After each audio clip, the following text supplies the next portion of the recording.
Hi guys, welcome to this episode in the Photoshop series. So in this episode I'll be showing you guys how to use the eraser tool shortcut E, as you can see. So basically we all know the eraser tool. So as you see, I clean over this image. It gives a white background because the layer is locked. So after unlocking it gives a transparent background, which is mostly what you'll be going for when you're using it.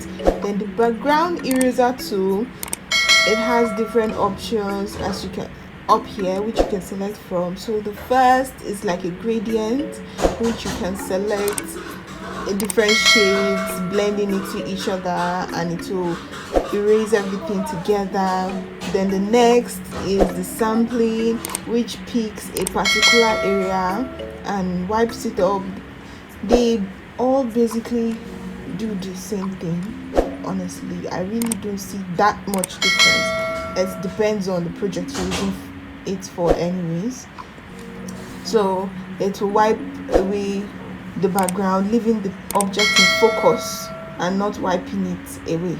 So then the last is the background swatch. Here is also, I'll undo that so you can see. Here it does the same thing, wipes away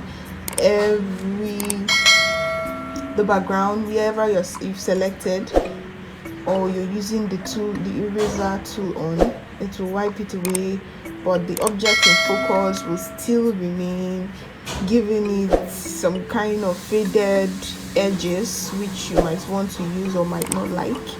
So the last is the magic eraser tool. This kind of works like the magic wand. So you just click on an area, as long as they are the same colors, it will all wipe out, as you can see, and give a transparent background because the layer is unlocked, don't forget. So you can use this for quick removal of backgrounds and leaving the object in focus, which will make your work faster and easier. So like, subscribe, and see you in the next episode.